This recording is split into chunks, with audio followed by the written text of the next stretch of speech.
Why was the SEAL commander staring at her like that? His expression wasn't anger exactly, it was something colder. Something that said, "Prove you deserve to be here." The Afghan morning stretched across the valley like a held breath. Thin sunlight slipped between the jagged peaks, scattering over sand and rock. And in that fragile quiet, the sound came, a single metallic click, then another. Staff Sergeant Ashley Carter was cleaning her Barrett .50 caliber rifle. Each motion was slow, deliberate ritual. It wasn't just maintenance, it was meditation. Her hands, callous but steady, moved over the weapon's massive frame with reverence. The smell of gun oil mixed with dust and distant diesel fumes. She'd done this hundreds of times, but today felt different. The air itself seemed to carry weight. Beyond the tents, the base hummed with tension. The SEALs had arrived last night, their black helicopters slicing through the darkness like rumors. Everyone knew what that meant. Something big, something dangerous. Ashley's finger brushed the worn brass nameplate etched on her rifle's receiver. "Carter," it read. Her father's voice echoed faintly in memory. "Steady pressure, Ash.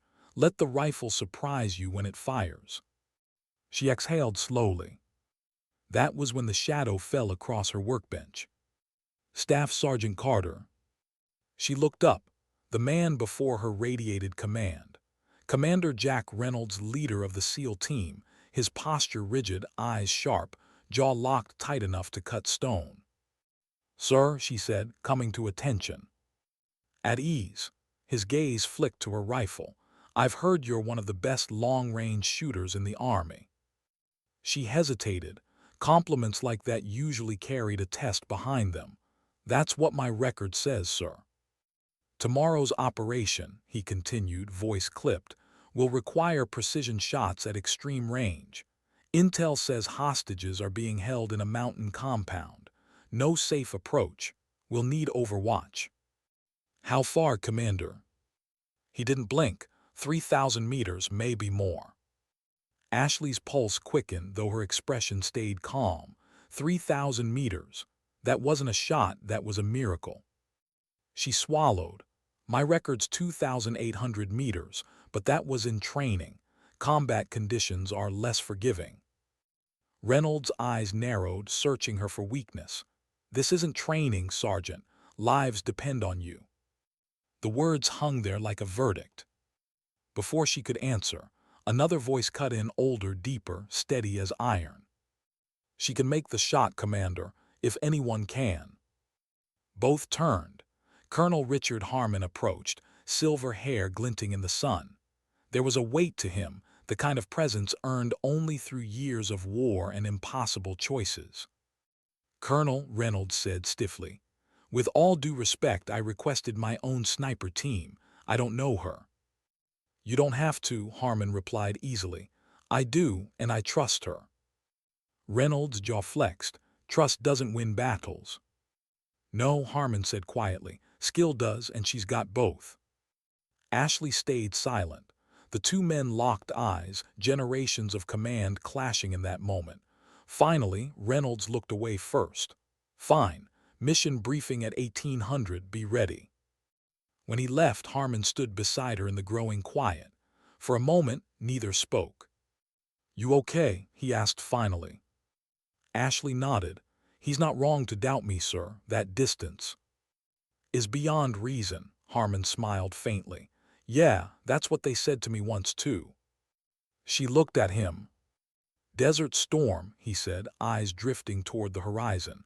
"I made a shot that saved a young lieutenant named Thomas Reynolds from an ambush." He paused, letting the name sink in. "Jack's father." Ashley blinked. "Does the commander know?" "He knows someone saved his father," Harmon said softly. "He just doesn't know it was me. Some debts span generations, Carter. I saved his father. Now you're going to help me save his men." For the first time that morning she smiled, a small, quiet thing. "I'll do my best, sir." "I know you will," Harmon said. "That's why I asked for you." Hours later, the briefing room was thick with tension and caffeine. Maps littered the digital display, satellite images of a compound wedged against a cliffside in one of Afghanistan's most unforgiving regions. Reynolds commanded the room with crisp efficiency.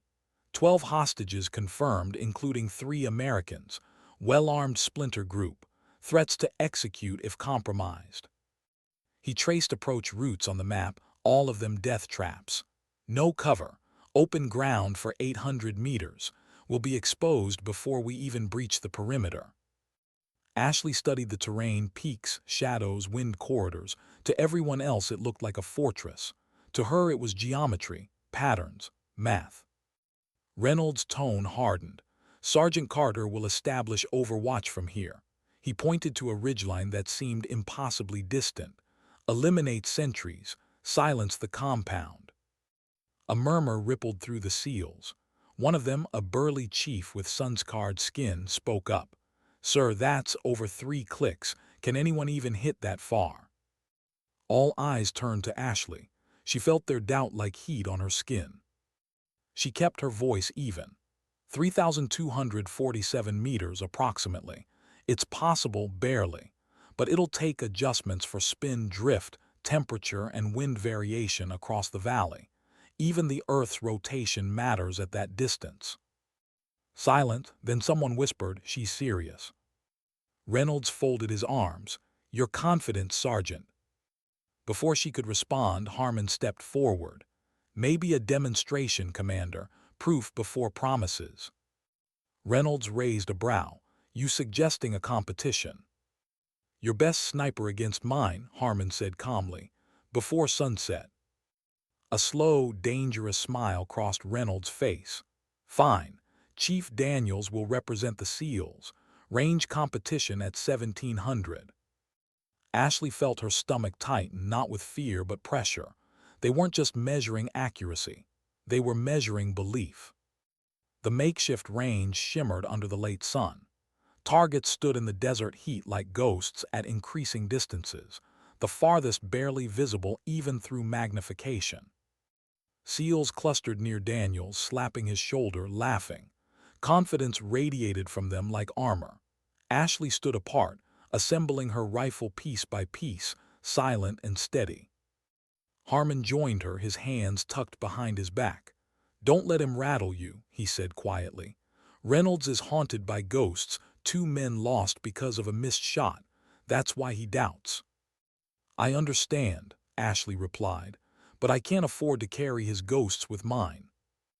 Harmon studied her face, calm, focused, unreadable. "Most snipers I've known are either scientists or artists. Which are you?" She smiled faintly. "My father said I was both. Trust the math but feel the wind." "Good answer," Harmon said. "Now show them why I brought you here." Daniels shot first. His rounds cracked the air, precise, controlled, confident. Each hit thudded center target. The SEALs cheered. Ashley stepped up without fanfare, adjusted her bipod, settled into the dirt. The world narrowed until there was only her breathing and the pulse in her fingertips. Inhale, half exhale, hold. Boom. Perfect hit. Again, boom, center. Third shot, boom, dead center. No one cheered. The quiet after her last shot felt heavier than noise. The next stages grew harder, smaller targets, shifting wind, moving silhouettes. Daniels held steady, but cracks showed. A miss here, a near hit there. Ashley stayed calm, her rhythm unbroken. When the final challenge came, 1,760 meters, a target the size of a dinner plate, the sun was bleeding into the horizon. Daniel's shot landed just wide, a curse under his breath. Ashley lay down behind the Barrett, wind brushing her cheek. The meter read one thing, but her instincts whispered another. "Trust it," her father's voice said. She adjusted 2 clicks off reading. Inhale, hold, fire. The sound rolled across the valley. 4 long seconds later, impact. Center hit. A murmur swept through the crowd. Even Daniels nodded. "Hell of a shot, Sergeant." Reynolds approached, expression unreadable. He checked the target confirmation, then turned back. "You've made your point. We go with the original plan." Ashley gave a small nod. Understood, sir. As the seals dispersed, Harmon leaned close. You didn't just prove yourself, he said quietly. You changed his mind. She exhaled, a slow release of pressure. Then let's make sure tomorrow proves it wasn't luck. That night, under the hum of fluorescent lights in a cramped armory, Ashley cleaned her rifle again. The sound of cloth against steel was steady, almost soothing. Harmon entered, two steaming cups in hand. Coffee, he said. The real kind, not the powdered war crime they serve in the mess. She smiled. You read my mind, sir. He sat beside her, his eyes tired but kind. You did good today. Good isn't enough, she replied. Tomorrow's shot will make today look easy.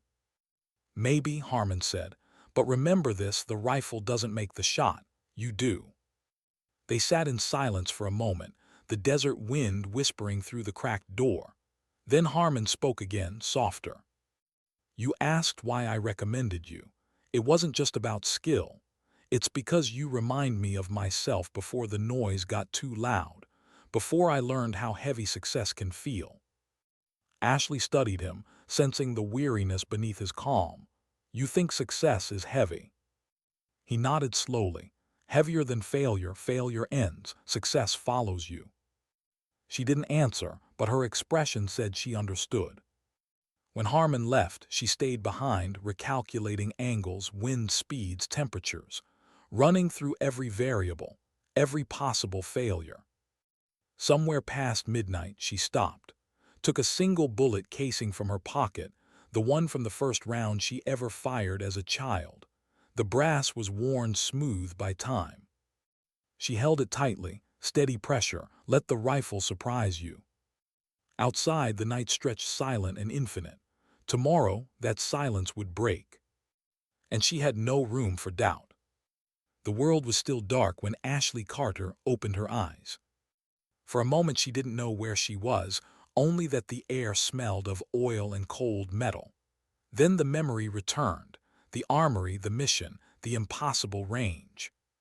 She sat up, rubbing sleep from her eyes. 3 hours of rest, enough.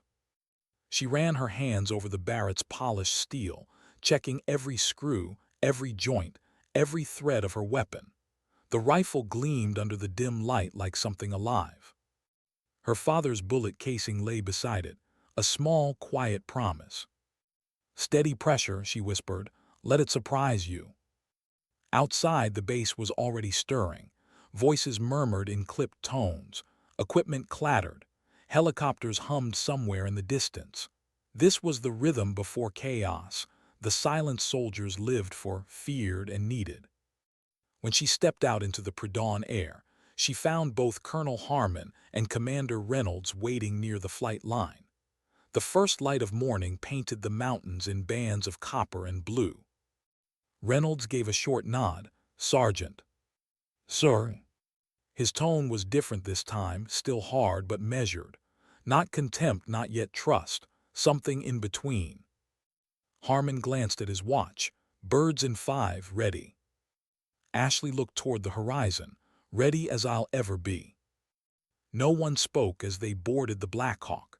The rotors thundered to life, throwing dust into the rising light.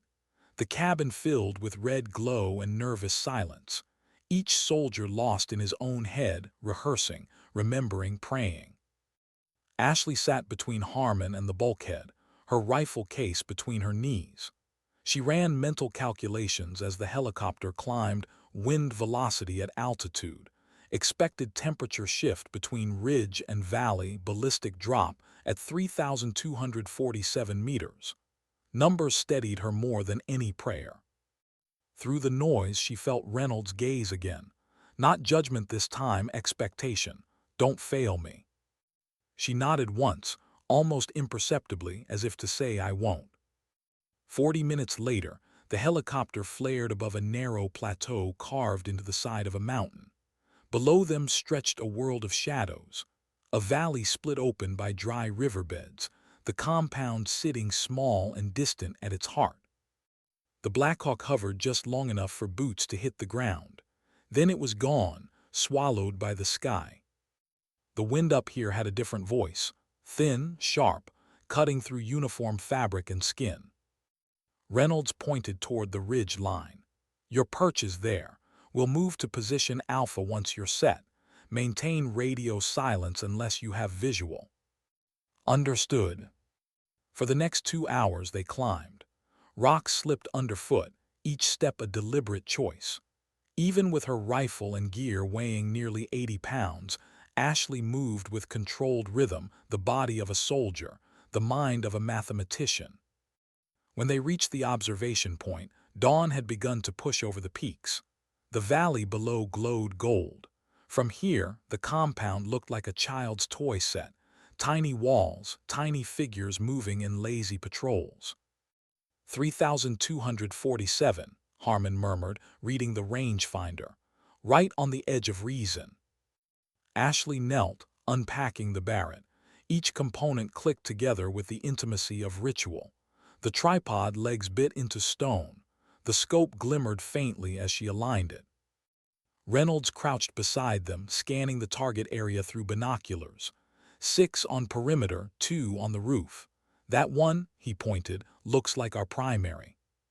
Kazim Rahim, the man whose death would unravel the chain of command below. Ashley adjusted the scope. Got him, dark beard, long coat, standing near the eastern door. Reynolds confirmed, that's our man. Your shot creates our window, Harmon said. We move on your mark. Ashley didn't answer. Her focus was absolute. She and Harmon worked silently, wind readings, temperature, barometric pressure, angle of declination.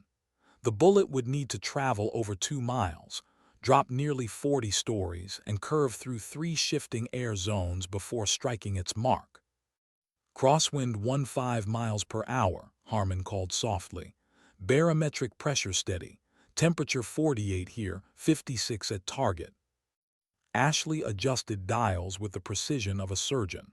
Her scope pointed not at Rahim but at empty space, several feet above and left. She trusted physics to do the rest.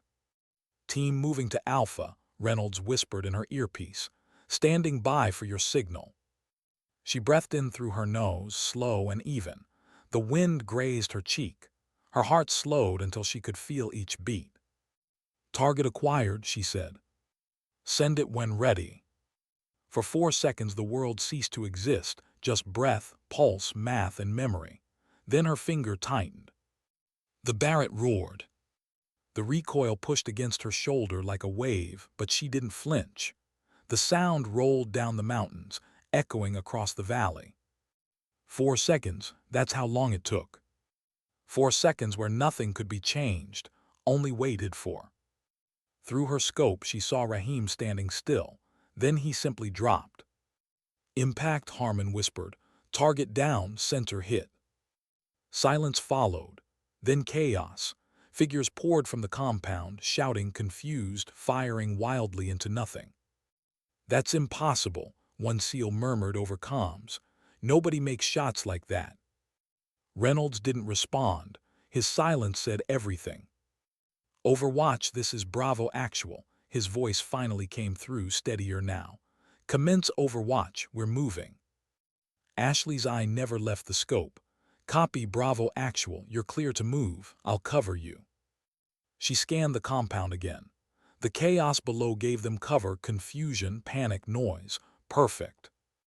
The SEAL team began crossing the valley, shadows moving between boulders, vanishing and reappearing. Their rhythm was flawless, practiced, but the distance was cruel. 10 minutes in, Reynolds' voice cut through. Hold, I've got movement, 2 tangos, heavy weapons, concealed entrance positions. Ashley shifted the scope. Found them, 2 men behind concrete barriers, the kind of threat that killed soldiers like ghosts from the dark. Can you neutralize? Affirmative, she said, marking coordinates. The targets were partially hidden, small glimpses of heads, shoulders. No margin for error. She adjusted wind drift, compensated for temperature rise, waited. Steady pressure. The first round cracked through the air. 4 seconds later, 1 man collapsed, head snapping sideways. The second turned, searching, and the second bullet caught him mid-motion. Both tangos down, Harmon confirmed quietly. Entrances clear, she added. Copy, Reynolds said. The relief in his voice was unmistakable. The team advanced again. Through her scope, Ashley tracked every movement, each heartbeat, each risk. Then it was over. 20 minutes of silence punctuated by faint radio chatter. Compound secure, Reynolds reported. All hostages safe. 4 tangos down, 2 captured. No friendly casualties. Ashley exhaled, finally allowing herself to lean back. Harmon placed a hand on her shoulder. You just rewrote the manual, Carter. She managed a small smile. Just doing my job, sir. No, Harmon said. You redefine what the job is. Below them, the extraction helicopters were already approaching, kicking dust into the air. Ashley broke down her rifle with the same care she'd built it, slow, deliberate, grateful. The magnitude of what she'd done hadn't hit yet. Not really. She had taken 3 impossible shots, each separated by miles and seconds, each perfect. When they returned to base, the air itself felt different. Soldiers who had avoided her gaze before now watched her with a mix of awe and quiet respect. The same men who doubted her now whispered her name like rumor and legend. As the sun set behind the mountains, she sat once again at her bench, cleaning her rifle, the ritual closing the circle. Footsteps approached, Commander Reynolds. He stopped a few feet away. For a moment he said nothing, then quietly, I owe you an apology, Sergeant. She looked up, surprised. You don't owe me anything, sir. You were right to question. Lives were at stake. I was wrong, he said simply.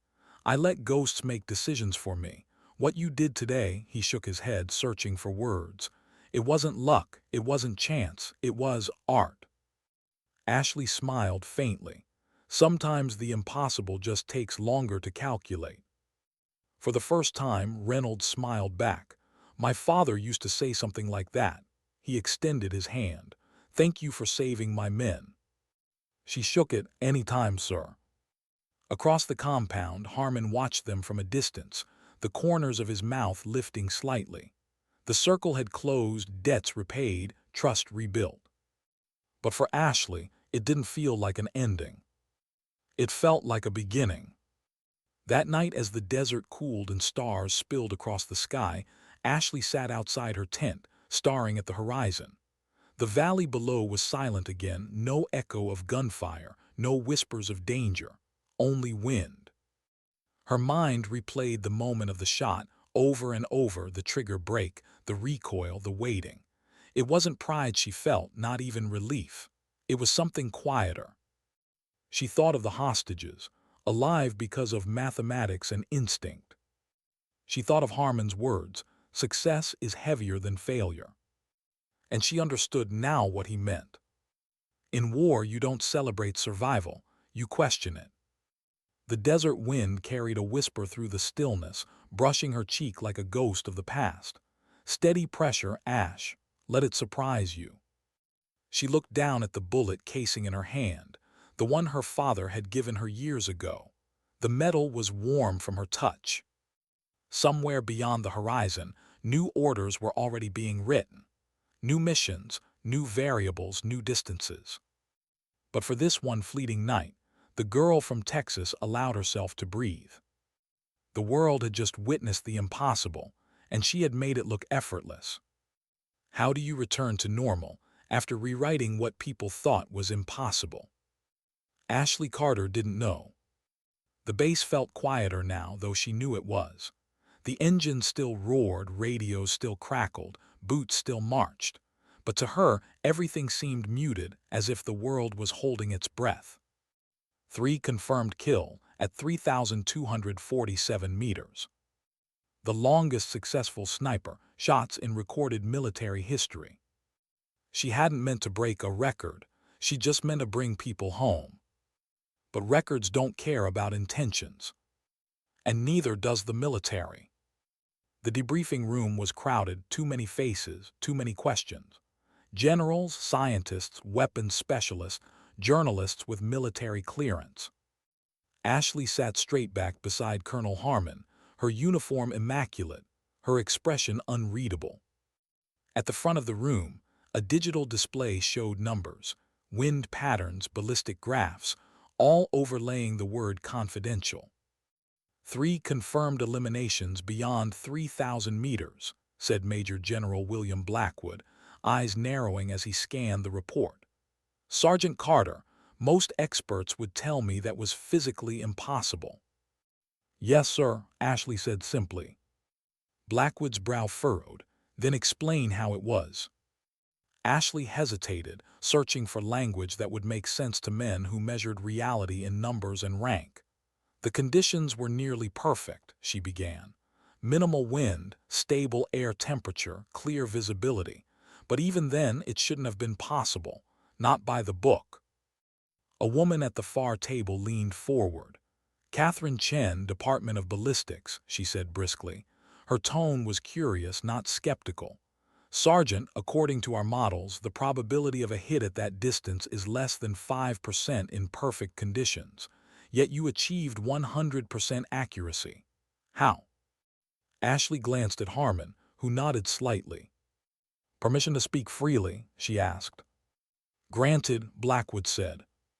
The models are incomplete, Ashley said softly.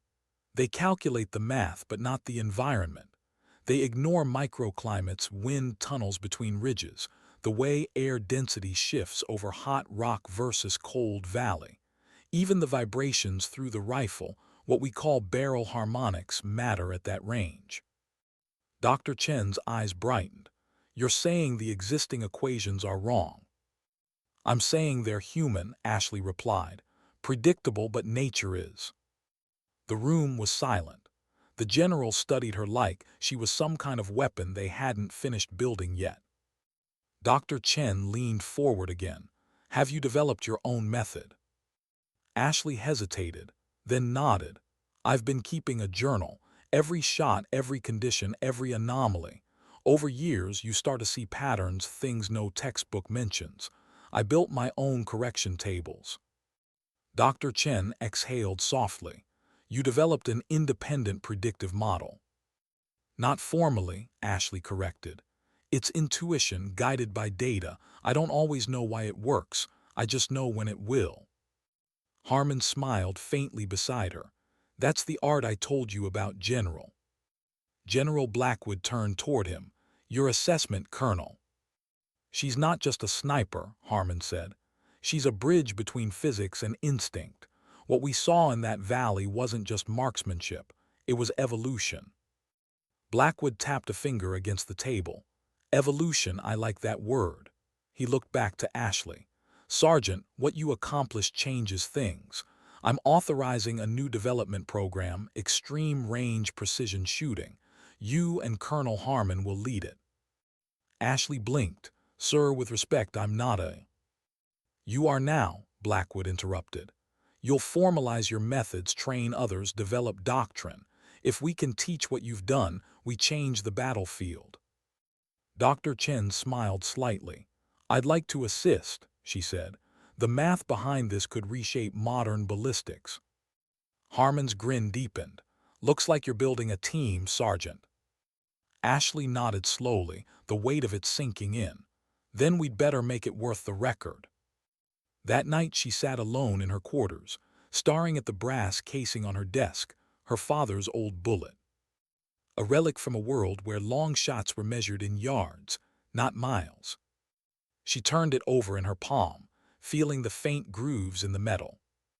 The past and future in one hand. The knock came soft but steady. Come in, she said. Commander Reynolds stepped through. He was in full uniform, but his posture was looser now, the stiffness gone. Heard you're headed stateside, he said. Seems so. He nodded. You earned it. The brass are still arguing about how you did it. Half of them think it was luck. The other half think it was divine intervention. Ashley smiled faintly. Maybe both. Reynolds chuckled. I just know you saved 12 lives and proved me wrong in the same day. Not a bad combination. He extended his hand again. Good luck with the new program, Sergeant. And for what it's worth, I'd take your Overwatch any day. She shook it firm. I'll hold you to that, Commander. As he left, Harmon appeared in the doorway. Pack your gear, he said. We've got orders. Where to? Fort Bragg. Ashley raised an eyebrow. Sniper school. Harmon's grin widened. Sniper University. Fort Bragg, North Carolina, 2 months later. The old training hangar had been stripped down and rebuilt, half laboratory, half firing range. One wall was lined with computers tracking wind, pressure, and bullet trajectories.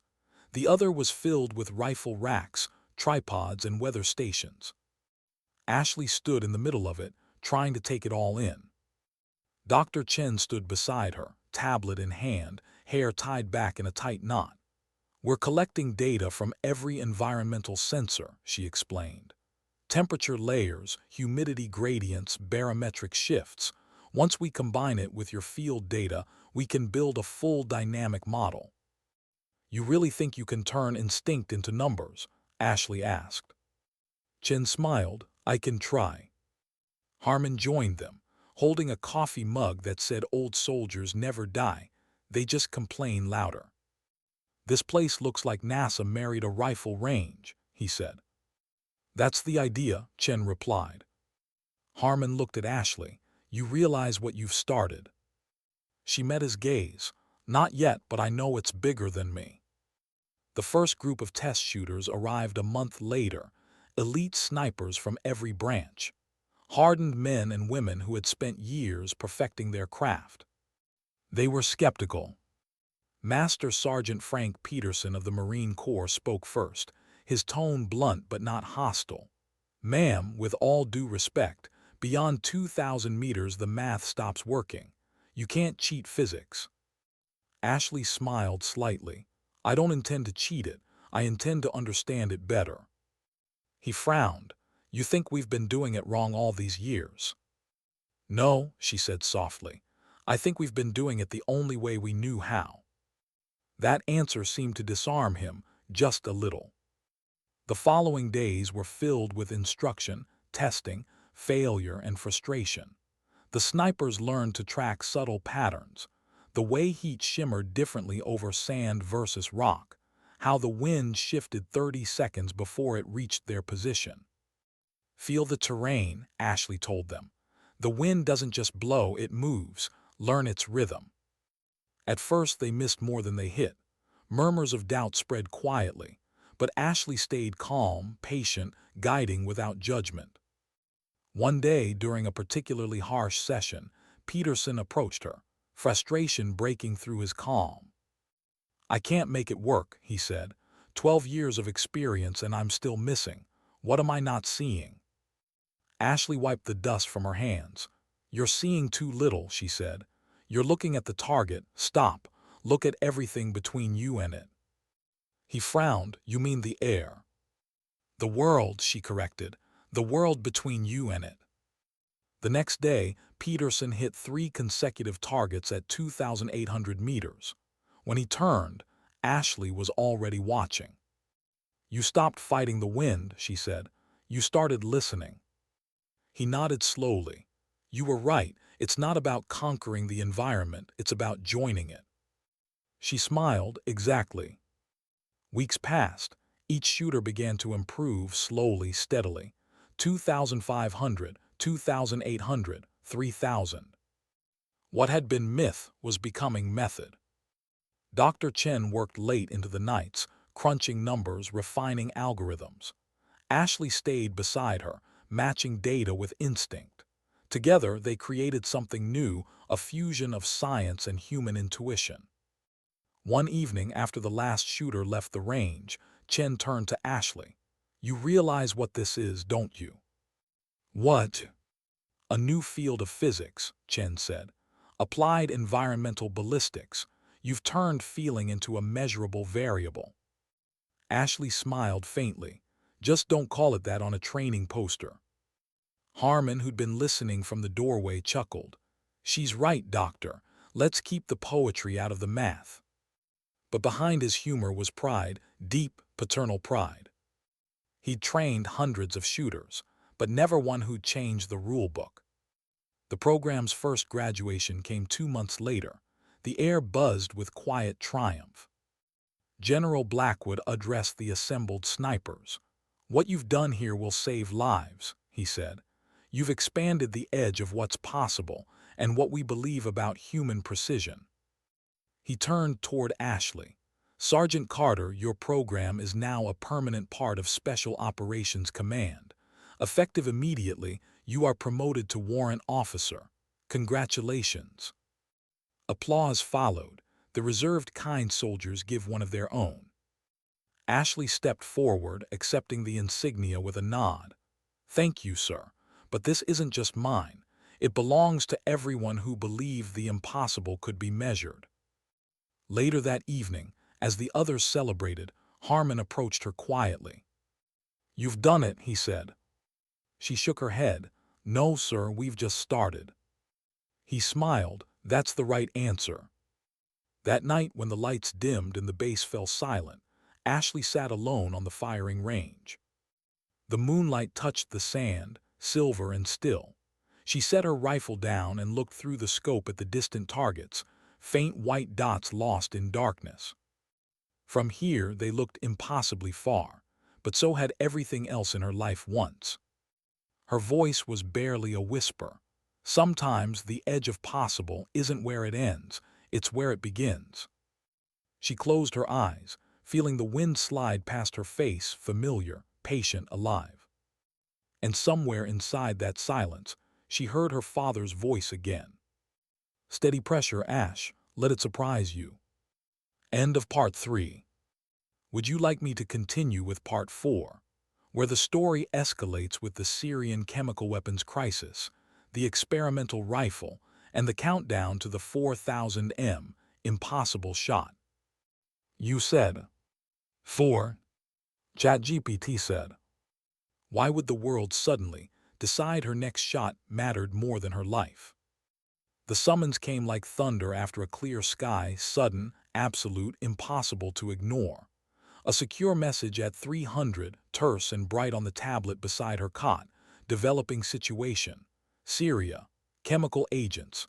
Immediate attention required. Ashley read it twice, not because she doubted the words, but because words like that rearranged the world. Chemical weapons changed everything. They made the calculus uglier. They made restraint a weapon as vital as a rifle. Her body remembered the rhythm of readiness. She folded herself out of bed, dressed, and walked into the hangar where a quiet storm had already begun. Colonel Harmon and Dr. Chen stood over a bank of instruments while General Blackwood paced with a map open on his tablet. The prototype rifle from Peterson Armory gleamed on a padding table like a promise and a question. "How long?" Harmon asked without looking up. He already knew the answer but needed the ritual of asking. 48 hours until movement, Blackwood said. "They'll move the agents, and once mobile they're nearly impossible to intercept without catastrophic risk. We need surgical elimination of the leadership before they can give orders. Reynolds has identified the meeting window. He requests you specifically." Ashley felt that familiar tug, duty and dread braided together. "Range?" she asked, letting her professional itch for variables guide her away from emotion. Blackwood's eyes were hard. About 4,000 meters from the only viable firing position. 4,000. The number hung in the air like a dare. It was beyond the program's tested envelope. It was beyond her record. It was beyond what they had time to perfect. Dr. Chen stepped forward, voice steady but bright with the kind of fear that wears curiosity like armor. "We've been testing a prototype. Peterson Armory gave us a hybrid system, a Barrett-class platform tuned with advanced barrel harmonics, a recoiling cradle, and a digital ballistic computer that integrates microclimate inputs." She paused. "It's promising but unproven at mission distance." Ashley looked at the rifle as though it might answer the question itself. It looked like craftsmanship, custom bedding, a barrel wrapped in thermal-resistant material, a scope with a small display and ports for sensor input. Beautiful and dangerous. "How much prep?" Harmon asked. 3 weeks for full testing, Dr. Chen answered. She exhaled slowly. "We have 36 hours. Ashley did the math without thinking. 12 hours to modify and calibrate the prototype, 24 hours for testing. "We can do it," she said. The words settled into her chest like a rock. Not bravado, not certainty. A decision made because there was no other option. Harmon's face softened in a way that made her think of a man who had buried friends and learned to carry them in silence. "We get you to Nevada. We test, we optimize, and we fly in on the last window." The next hours became a blur of motion. The prototype was flown in on a military express, technicians crawling over its chassis with meticulous hunger. Dr. Chen fed it parameters and cross-referenced decades of ballistic data. Peterson engineers replaced parts and tuned components until the rifle was less a singular weapon and more a living calculation. Ashley fired the first rounds at 3,000 meters with the steady hands of someone who had done this long enough to be bored by the sound of success. Each crack folded air and time into beautiful, repeatable patterns. At 3,500 meters, the groupings tightened. At 3,800 meters, the round stability showed strain but promising consistency. At 4,000 meters, the hits were infrequent, the needle on the probability meter oscillating between hope and terror. 3 of 8, that was the first series. 37% accuracy, not nearly enough. The rifle's promise felt like a half-told story. Inside the noise of the testing range, exhaustion began to etch itself into the edges of everyone's faces. Dr. Chen stayed up with a pot of bad coffee and better-than-necessary dedication, poring over flight videos in slow motion, annotating every last micro-deviation a bullet made as it crossed atmosphere. Harmon pressed patience and discipline into the team. Peterson Armory sent a small cadre of engineers who infused their own pride into the metal. At 2 in the morning, Ashley sat alone beside the rifle. The desert whined a subdued hiss. The last test had been a failure in terms of raw numbers, but it had taught them something. The misses weren't random. They had patterns. Tiny, subtle transitions in the air, conceivable only when you watched a bullet leave the bore and then trace itself across 1,000-yard vistas in high frame rates. Her fingers found her father's brass casing in her pocket. It was warm from her touch, a talisman and an accusation. She thought of the hostages in a Syrian compound who didn't know anything about ballistics but who would die if the calculus failed. She thought of Reynolds' men, who put their lives in the hands of science and of her hands. At dawn, after a pitiful nap patched to her uniform, she woke to Dr. Chen's voice clipped with something like triumph. "We changed the ammunition profile. Burger Project rounds performed better in the long-range stability tests. The barrel harmonics calibration is tighter. We've improved from 37 to 50% at 4,000. 50 still not enough, but it was a direction, a vector toward possibility." They flew back to Fort Bragg for final simulation runs, and then to a secure test site in Nevada chosen for its topographical similarity to the Syrian Valley. Instrumentation dotted the ground like a field of mechanical flowers. Doppler lidars, thermal profilers, weather balloons released and recorded and released again. Remote sensor drones monitored the projected path in 3 dimensions. "You know what worries me?" Harmon asked during a short lull. They sat under a skin of sky that went from steel to gold without ceremony. "Not the math. The unknowns that show up on mission day, an engine idling in the wrong place, a local thermal gust. At 4,000 meters, the margin for error is a knife's edge." Ashley didn't answer right away. She was thinking about the way the air had felt that first impossible morning in Afghanistan when everything aligned and a rope of variables formed a straight line. "I can't control the world," she finally said, "but I can learn its language. We need more data from the specific valley, on-site sensors, constant reads. If the wind sings, we'll listen." Reynolds' team would deploy the sensors in Syria, a risky but necessary gambit.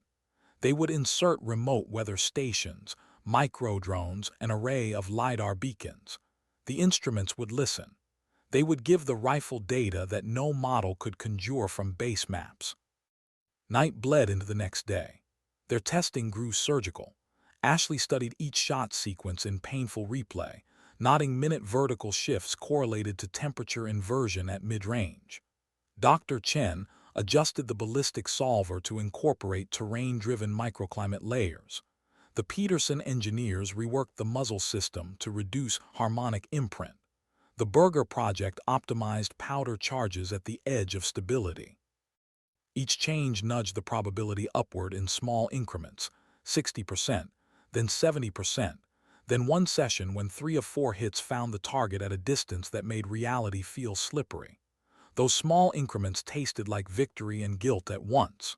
Victory, because they'd inched closer to what the world needed. Guilt, because someone else would sleep badly tonight knowing that their lives might hinge on an 80% chance. On the eve they planned to deploy, Harmon sat with Ashley in a crate-turned briefing room. He handed her a cup of coffee, the military kind that tasted like metallic resolve. "You know what I think," he said. "You're not just shooting a rifle. You're holding a conversation with the planet. That changes the responsibility." Ashley let his words settle. She felt tired in a way that had nothing to do with lack of sleep. She felt the weight of an idea growing heavier. The more precise you become, the more people rely on it. Success breeds dependence. Dependence breeds expectation. Expectation can suffocate. "Are you afraid?" Harmon asked. It was not an accusation. It was a question only a mentor could risk asking. "For my team," she answered honestly. "For the people we go to save. For the way the world will measure us if we fail." "Haven't you always been afraid?" Harmon's smile was small. "You're just better at dressing it in calculation." She laughed, a short, tired sound. "That's probably fair."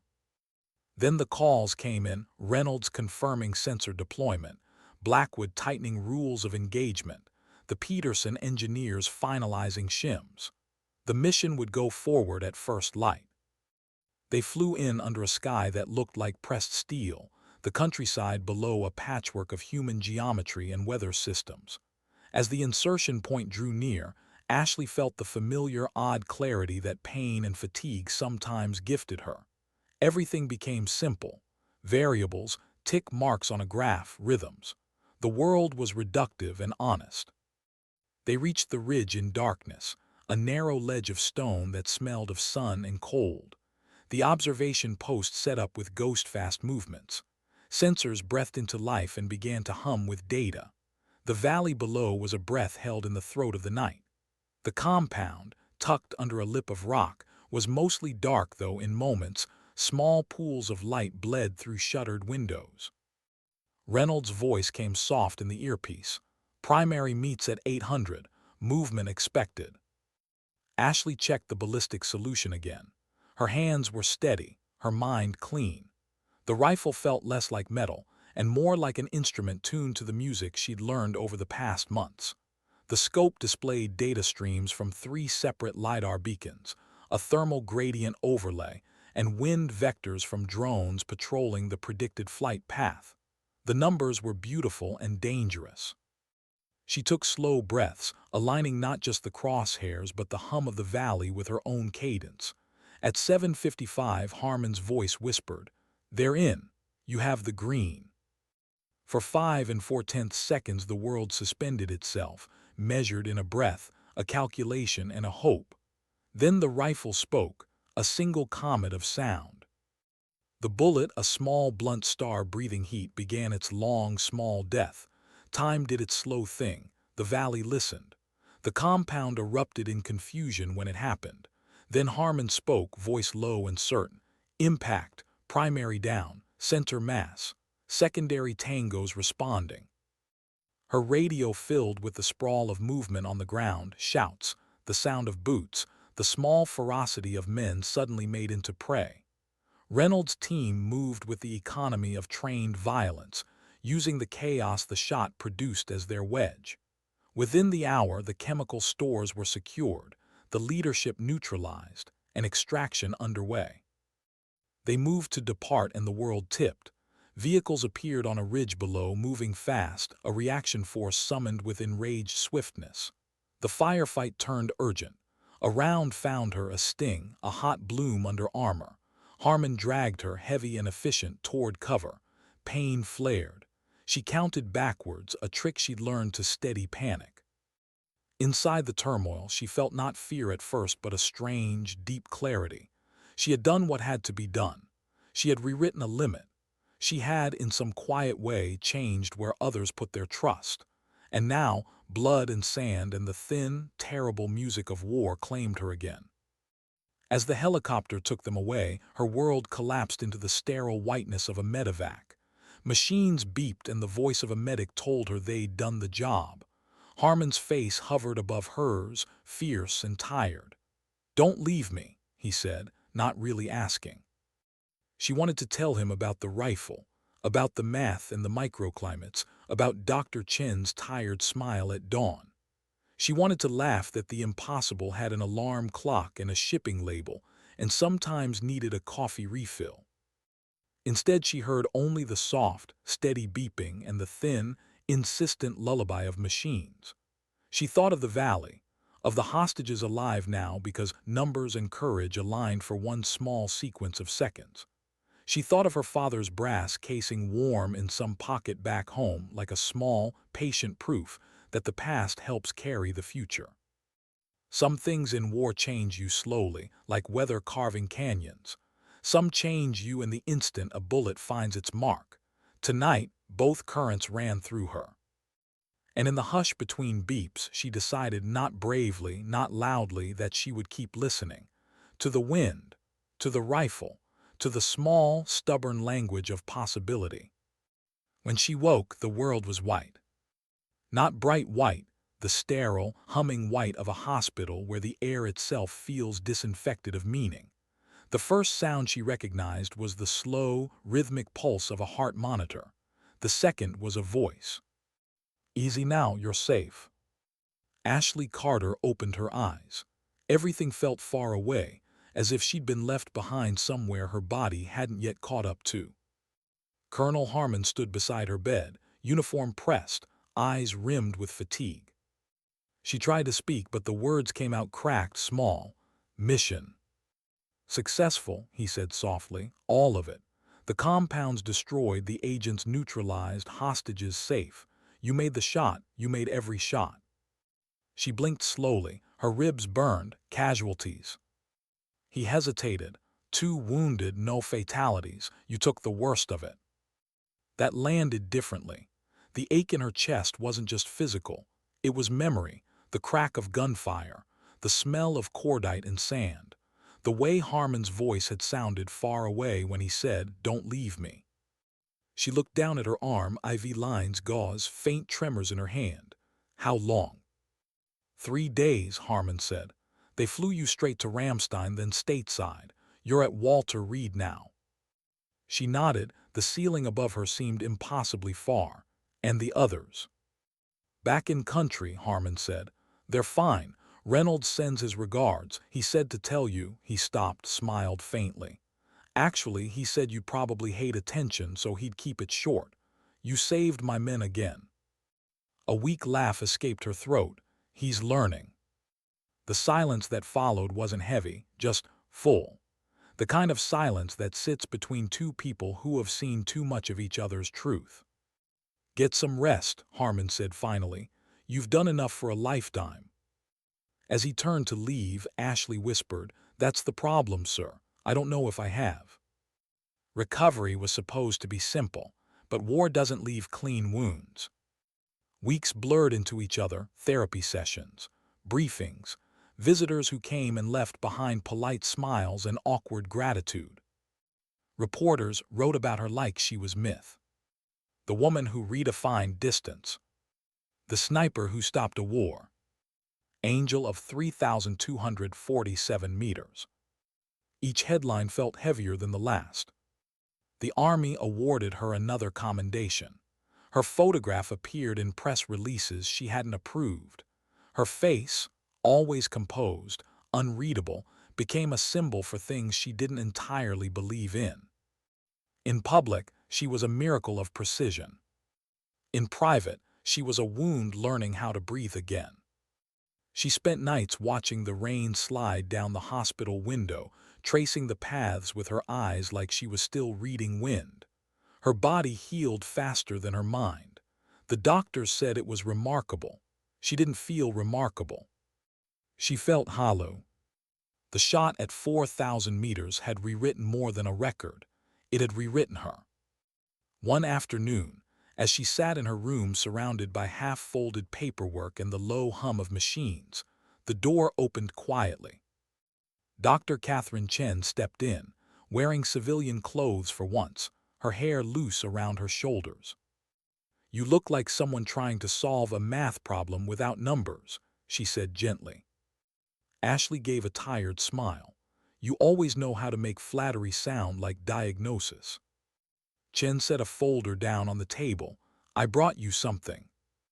Inside were photos, grainy satellite images of the Syrian valley after the operation.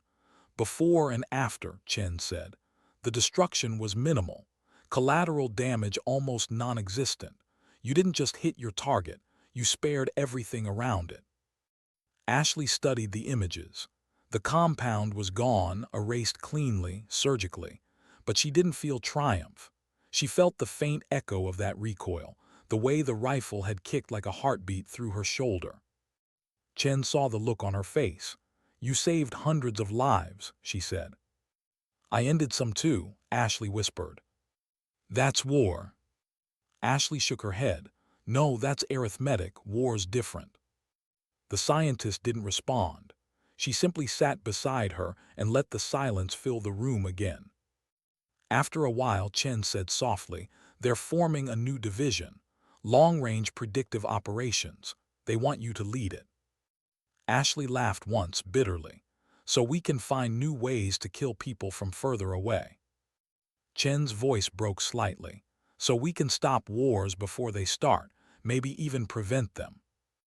Ashley looked out the window again. Rain still traced glass like invisible wind. "Every weapon starts with that promise. You could make sure this one keeps it." The words lingered. Ashley said nothing, but something in her eyes shifted, not acceptance, not refusal, just thought. By the time she left Walter Reed, the seasons had turned. The air outside smelled different, like fresh leaves and distant thunder. She moved slower now, but her posture hadn't changed. Still straight, still steady. A driver met her at the gate and handed her an envelope. No rank, no insignia, just a note in Harmon's handwriting. "There's a cabin near Arlington. Quiet, go breathe for a while." She smiled faintly. The cabin was small and simple, wood walls, a porch that faced a lake, silence that felt like a kindness. She hadn't realized how much she missed silence until it came without sirens or rotors. She spent the first few days just walking, touching bark, listening to the sound of wind moving through trees instead of bullets. Sometimes, at night, she'd sit by the water with her father's brass casing in her hand. The reflection of the moon on the lake reminded her of the glint of a scope, but softer, kinder. It was strange how the world went on as if nothing had happened. People laughed, birds flew, the earth spun. She'd stretched the laws of distance and probability, and the planet didn't even flinch. One evening, she was sitting on the porch when Harmon's truck pulled up. He stepped out with that familiar half-smile. "Didn't think you'd come," she said. "Didn't think I'd be invited," he replied. They sat in companionable quiet for a while, watching the light fade. "You're healing well," he said finally. "Physically and otherwise." She hesitated. "Some nights I dream the bullet never lands." He nodded. "That's normal." "No," she said quietly. "In the dream it just keeps flying, forever, like it doesn't know whether it saved someone or destroyed something." Harmon looked at her, the reflection of the lake glinting in his eyes. "Maybe that's what it means to live with what we do. We keep flying. Ashley turned the brass casing over in her fingers. They want me to go back, lead something new. I know, Harmon said. Blackwood called me. And I told him it depends on what you want. She sighed. That's the problem. I don't know anymore. You will, Harmon said softly. You just need to decide whether you want to keep making history or start making peace. She smiled faintly. You always make it sound so easy. It's not, Harmon admitted. That's why it matters. Later that night, after he'd left, Ashley sat by the lake again. The wind was rising soft at first, then fuller, brushing against her face the way it used to across the desert ridges. She closed her eyes and listened. It wasn't the wind of war. It was older, gentler, the kind that had existed long before humans found ways to measure it. For a long time she simply breathed. Then she whispered, half to the wind, half to the memory of her father. I still hear it, the world talking through the air. She imagined his voice answering. Then keep listening, Ash. Not every silence needs a shot. Weeks passed. The scars faded. The offers multiplied. Some from the military, others from private defense firms waving contracts worth more money than she'd ever seen. She turned them all down. But one day a letter arrived, not official, handwritten from Dr. Chen. We're setting up a civilian research branch. Environmental ballistics and atmospheric modeling. Your methods could help with search and rescue, disaster prediction, even climate mapping. Come help us turn what you built into something that saves instead of destroys. Ashley read the letter 3 times. Then she folded it neatly and placed it next to the brass casing. That night she packed her bags. When dawn came, she locked the cabin, slipped the bullet casing into her pocket and walked toward the waiting car. As the sun rose behind her, she looked back once at the still lake, the empty porch, the quiet she was leaving behind. Sometimes, she whispered, the only way to keep peace is to build something worthy of it. The wind carried her words away, not in defiance but in agreement. She smiled, faint and tired and free. Then she stepped forward, into whatever came next. Sometimes starting over feels too much like returning, only quieter. When Ashley stepped into the new facility, it didn't smell of oil or gunpowder. It smelled of paper, plastic, and coffee, the scent of good intentions. Dr. Catherine Chen met her at the entrance, eyes bright with exhaustion and hope. You actually came, she said. I said I'd think about it, Ashley replied. This is me thinking. Chen smiled, then welcome to the Aegis project. The building was a converted aerospace hangar, sunlight streaming through tall windows. Rows of screens tracked atmospheric data, while technicians in civilian clothes moved with the quiet urgency of scientists chasing an idea. No salutes, no uniforms, no weapons. It should have felt foreign. Instead, it felt like déjà vu. Chen led her past a glass wall into the main lab. This is where it starts, she said. Environmental modeling, high-altitude wind analysis, microclimate prediction. We're using the same algorithms you built for precision shooting, but to track disaster vectors, storm paths, wildfire behavior, even avalanche risk. Ashley studied the holographic map flickering on the table, a spinning globe streaked with data lines. You really think what I learned can save lives? Chen nodded. The same math that guided bullets can guide aid drops. The same sensors that hunted men can find survivors. Ashley's voice was soft. Let's hope the world lets it. Weeks blurred into work, long hours, longer silences. She spent her days recalibrating models, converting targeting algorithms into prediction systems. The software that once calculated wind drift for a bullet now plotted the spread of wildfire embers. The physics hadn't changed, only the purpose. Sometimes when she stayed late, the lab lights dimmed and the hum of machines filled the space. The screens glowed like stars, each number a possibility. She found comfort there, a rhythm not unlike breathing behind a scope. But purpose, like wind, can shift without warning. It began with a visitor. Two men in tailored suits arrived one afternoon, government issue, quiet authority radiating from pressed lapels. They shook hands, smiled too much, and called Chen doctor, as if the title was currency. Ashley watched from the far corner as they talked. She didn't need to hear to understand. Their posture gave it away. Interest, ownership, control. Later, when the suits left, Chen joined her in the observation room. She tried to sound casual. They just want to understand the civilian applications. Ashley didn't look up from her terminal. They want to repurpose it. Chen sighed. You don't know that. Yes, I do, Ashley said quietly. It's the same look the generals had when they saw the first ballistic model, curiosity hiding hunger. Chen sat beside her. Maybe if we keep it transparent, they can't twist it. Ashley smiled sadly.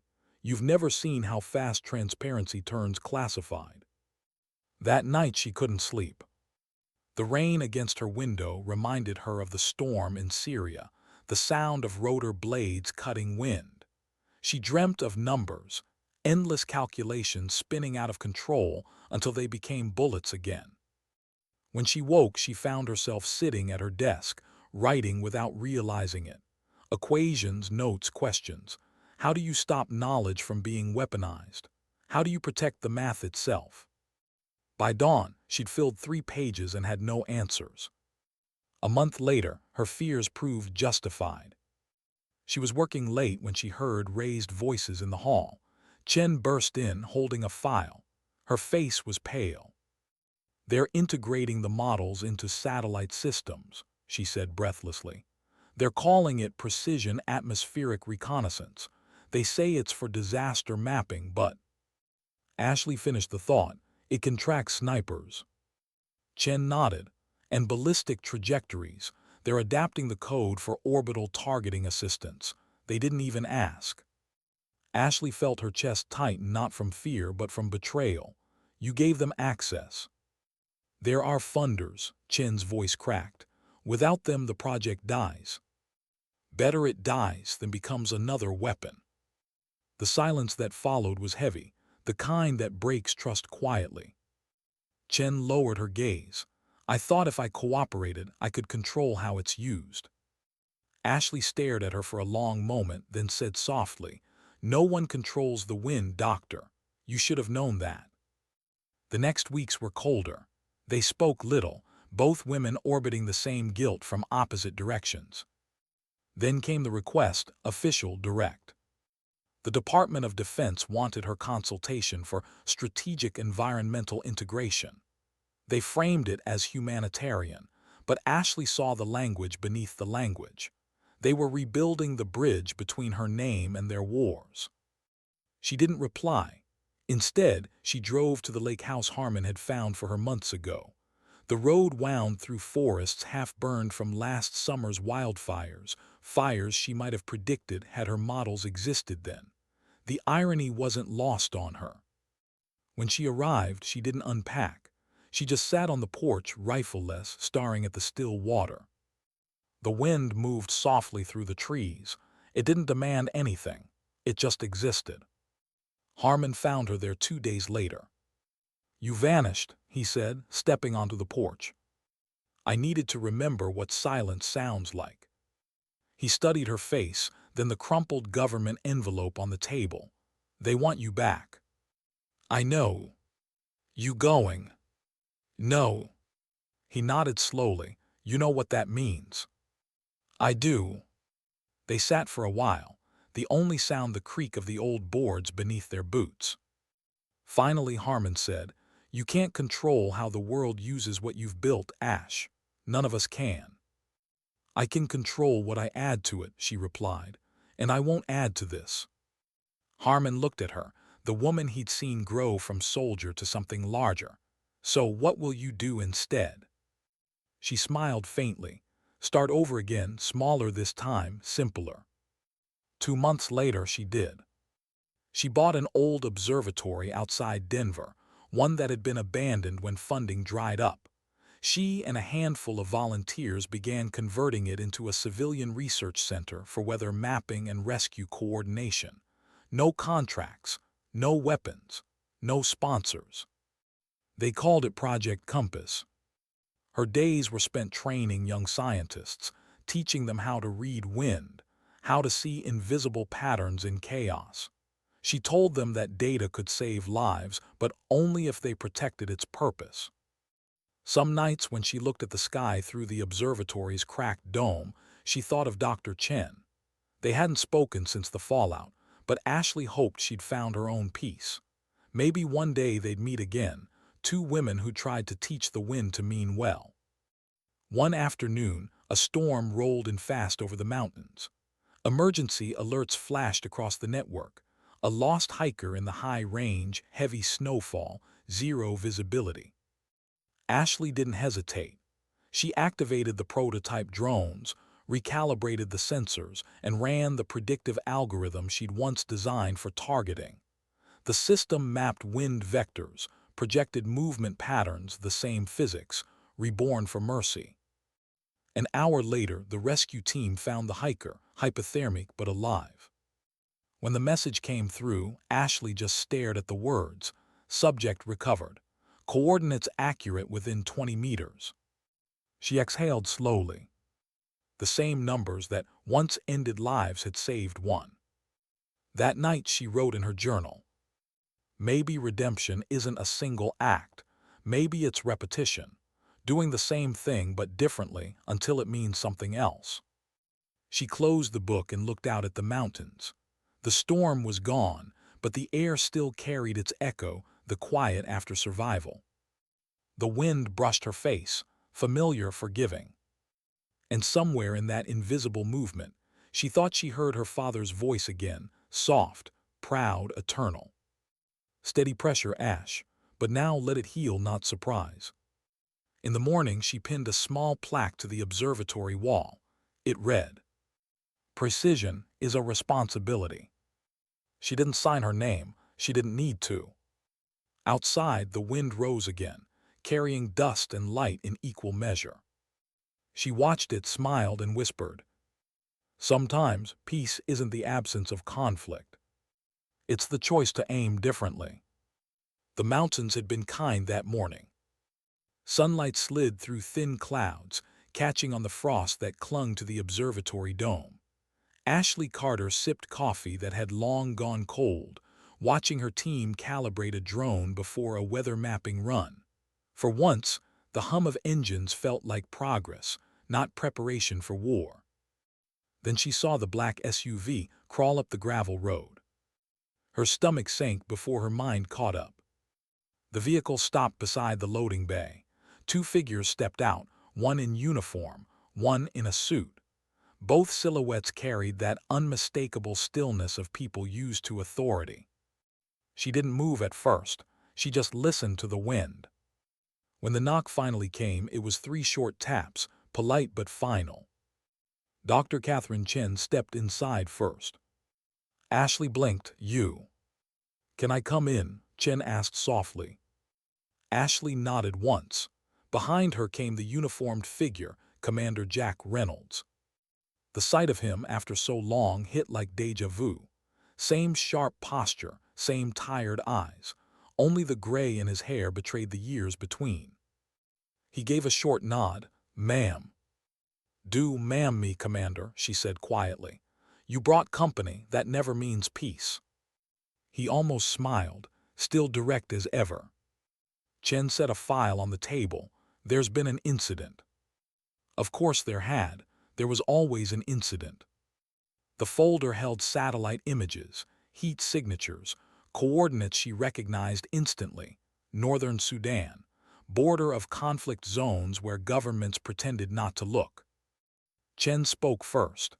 A refugee convoy, humanitarian, they were caught between 2 militia lines. Weathers closed in. Every attempt to reach them's failed. 43 civilians, mostly children. Ashley felt the numbers land like stones. "Why me?" Reynolds answered, "Because we can't get near them. The militias are shelling anything that moves. The only way to open a corridor is precision strikes, non-lethal. Take out vehicles, blockades, disable artillery. No collateral. Ashley frowned. You have drones, satellites, artillery. Why my models? Reynolds hesitated. Because your system can read the wind patterns inside the storm. Every other method fails. Your data's the only way to guide the shots safely. Without it, they die. Silence spread between them. Chen's voice softened. I wouldn't ask if there were any other way. Ashley looked from one to the other. You're asking me to weaponize my system again. No, Chen said quickly, to protect lives. Same equation, Ashley murmured, different variables. Reynolds stepped closer. I know what this costs you. I remember Ramstein, but I've got men down there trying to protect families who won't survive another day. The words hit their mark. He didn't use orders or rank, just truth. Ashley stared at the file. The images blurred not from emotion, not yet, but from the flood of memory. A scope, a valley, a decision that echoed still. Give me an hour, she said finally. When they left her alone, she walked outside into the cold. The wind smelled of snow and metal. She stared at the peaks until they blurred into sky. Inside, her team worked unaware, laughing softly over calibration data. They believed they were building a shield, not a sword. Could she keep that belief intact? Her reflection in the observatory window looked older, not in years, in weight. She whispered to it, you wanted peace, but peace asks for proof. When she returned inside, her decision was already made. Reynolds watched as she powered up the old prototype console, the same interface they had used years ago for ballistic modeling. Only this time, the overlays were humanitarian corridors, not target grids. Conditions, she asked. Chen tapped the tablet. Sandstorm building northeast. Visibility under 50 meters. Winds fluctuating between 30 and 40 knots. Temperature drop overnight, creating microvortexes. Perfect chaos, Ashley murmured. Reynolds frowned, meaning. Meaning we can use the storm itself, she said. Ride it, mask the approach. The wind can hide the rounds and redirect debris away from the convoy. Chen's eyebrows rose. You're planning to shape the wind. Ashley's smile was small. No, listen to it. For the next 6 hours, they worked like old ghosts building something forbidden and necessary. Data streamed across screens, wind vectors, acoustic maps, dynamic pressure readings. She adjusted equations with the calm of someone translating pain into precision. When the final solution stabilized, the corridor appeared on the screen. A narrow, shifting path between two fronts, safe for exactly 12 minutes. Reynolds exhaled. That's enough. Ashley nodded. Tell your pilots to trust the data, not the instruments. He hesitated. You're coming, aren't you? Her eyes stayed on the map. I don't need to. I'd feel better if you were there. She looked up at him, a mix of irritation and warmth. That's what you said last time, remember? He held her gaze, and it worked, didn't it? She almost laughed. Fine, but only as an observer. They flew that night. The transport plane's interior glowed red under low light. The world below was invisible, just a sea of dust, wind, and faith. Chen monitored live feeds beside her. Reynolds sat across, head bowed, hands folded, a soldier's version of prayer. Ashley watched the coordinates update. The convoy's position blinked in blue. The militia's red markers crept closer.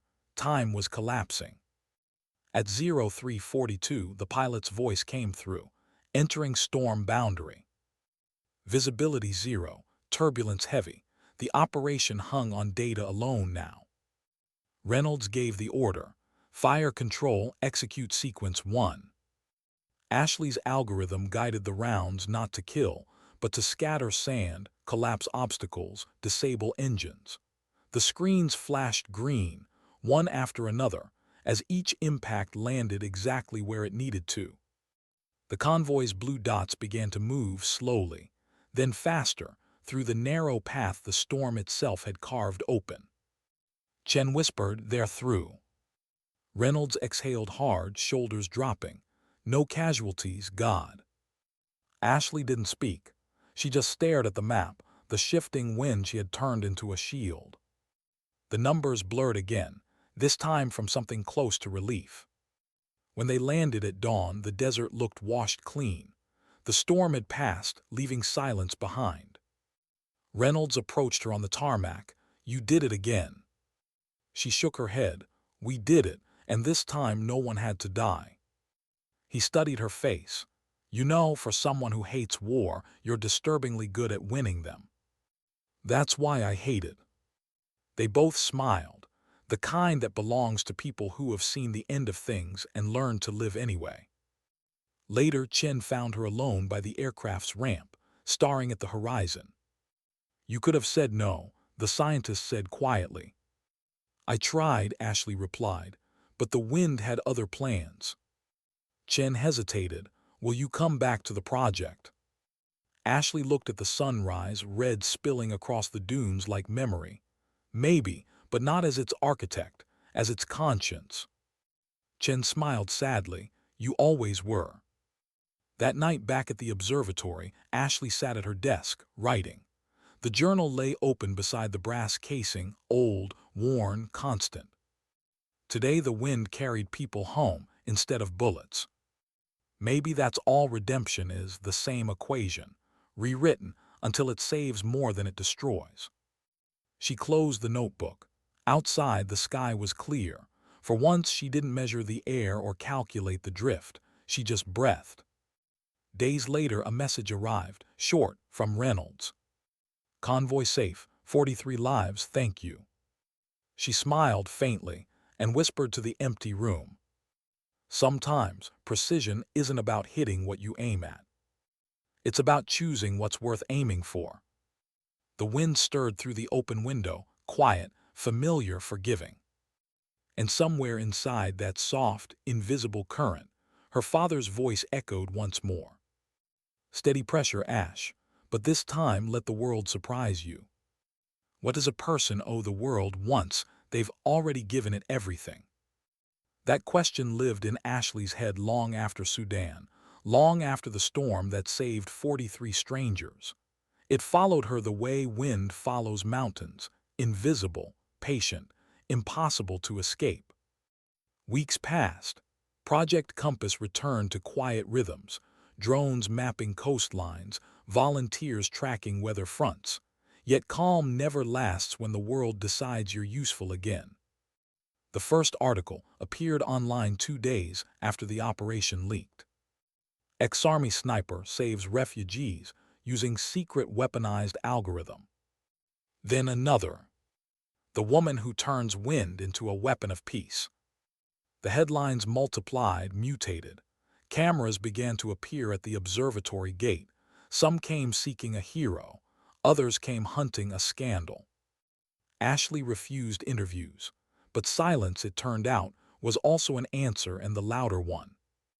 Then came the letter from Washington. It wasn't an order, not exactly. More an invitation she couldn't ignore. National Ethics Committee on Advanced Defense Research, testimonial requested.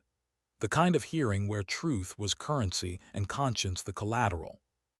Harmon called the night before she left. "You don't have to go," he said. "Yes, I do." "You think they'll listen?" She smiled softly. "No, but they'll have to hear me." The hearing room was colder than she expected. Cameras, microphones, men and women in dark suits, polished smiles that belonged to politics, not understanding. A senator leaned forward. "Ms. Carter, you've developed technology now used by both civilian and military sectors. Do you consider yourself responsible for how it's applied?" Ashley took a breath. "I'm responsible for why I built it. What others do with it, that's the part I'm trying to fix." "Fix," the senator echoed. "Your work saved lives in Sudan." "And ended them in Syria," she said quietly. "The math doesn't distinguish, people do, but people forget. Murmurs rippled through the room. Another member asked, "Would you advocate dismantling your own system?" Ashley met his gaze. "If destroying it guaranteed peace, I'd do it myself. But peace doesn't come from deletion, it comes from discipline." Someone scoffed under their breath. She ignored it. "Precision," she continued, "isn't about perfection. It's about responsibility. The moment we stop asking should we, and only ask can we, we've already lost control." For a heartbeat, no one spoke. The chairman cleared his throat. "Thank you, Ms. Carter, that will be all." As she rose, a journalist called out, "One last question, are you proud of what you've done?" Ashley paused at the doorway. "Pride's a luxury," she said. "I prefer awareness." Outside, the city roared horns, voices, rain. She walked until the noise turned into rhythm, until she could almost mistake it for wind again. That night she sat on the balcony of a small hotel, watching headlights smear across wet asphalt. The world looked both fragile and infinite. Chen called. "You did well," she said. "I told the truth. That's not the same thing." "Sometimes it is." There was a pause. "They'll listen, Ash. Maybe not today, but someday." Ashley smiled faintly. "Someday's enough." Months drifted by. The news cycle moved on as it always does. The storm became a story, the sniper a symbol, the symbol a headline fatting between scandals. But not everyone forgot. A university invited her to speak not about war, but about ethics in engineering. She almost said no. Then she thought of the students who would build the next equations. Maybe if they heard the truth early, fewer of them would need to unlearn it later. The lecture hall was full. Rows of young faces, notebooks open, curiosity unscarred. Ashley stood behind the podium, feeling the weight of the silence before words. "When I was your age," she began, "I thought precision was the highest virtue, that if I could just make something exact enough, it would be good by design. But precision without purpose is just sharper damage." The students leaned in. "I spent half my life learning how to make bullets listen to the wind," she said. "Now I spend the other half teaching the wind to listen to people. You can't unmake what you've built, but you can decide what it becomes next." Applause followed, quiet at first, then rising. Not the applause of spectacle, but of understanding. When it ended, a girl in the front row asked, "Do you ever miss it? The missions?" Ashley smiled. "No, I miss the people who believed we could be better than them." After the lecture, Harmon met her outside, leaning on a cane these days, a concession to time. "You finally sound like someone who believes her own wisdom," he said. "I'm trying." He looked up at the evening sky, at clouds drifting slow across the horizon. "You know, every generation thinks they can stop the cycle. Maybe yours actually can." She followed his gaze. "Maybe, or maybe the best we can do is slow it down." He chuckled. "Slowing it down is still progress." Spring melted into summer. The observatory thrived. Data from Project Compass began aiding rescue teams across continents. Governments requested access. Ashley insisted on transparency clauses, every contract public, every use audited. She learned the cost of trust. One morning she received a letter with a government seal. For a moment she thought it was another summons. Instead, it was a note of thanks from the families rescued in Sudan. Crayon signatures from children filled the bottom. "Thank you for the storm that saved us." She read it 3 times before folding it carefully and slipping it into her journal beside her father's brass casing. That night she lit a candle by the window and whispered, "That one counted." Years later, fewer lines on paper, more on her face, Ashley returned to Texas. The ranch where her father used to teach her how to breathe before pulling a trigger had long since gone quiet. Weeds grew through the porch boards. The air still carried that same dry sweetness of dust and sun. She walked to the old shooting range behind the barn. The targets were gone, the sand mounds leveled by time. She stood there for a long moment, the ghost of a rifle heavy in her arms. "I finally listened, Dad," she murmured. "The wind's softer now." A breeze moved through the grass, warm and forgiving. She smiled. That evening she sat under the open sky, notebook in lap, candle flickering beside her. The last page waited empty. She wrote slowly, carefully, as if each word might echo farther than sound. What began as distance became understanding. What began as precision became patience. And what began as silence became peace. She closed the book. Above her, stars stretched endless, quiet, precise. The same physics that once guided bullets now measured galaxies. She wondered if, somewhere out there, the math was still learning mercy. At dawn she walked back to the porch, the brass casing warm in her palm. She set it on the railing, letting the sun catch it, a fragment of war turned into light. Her voice was barely a whisper, but the morning carried it. Sometimes dignity doesn't speak, it simply acts. The wind answered, gentle and infinite, weaving through the grass like memory. Ashley Carter smiled, breathed in once and let it go.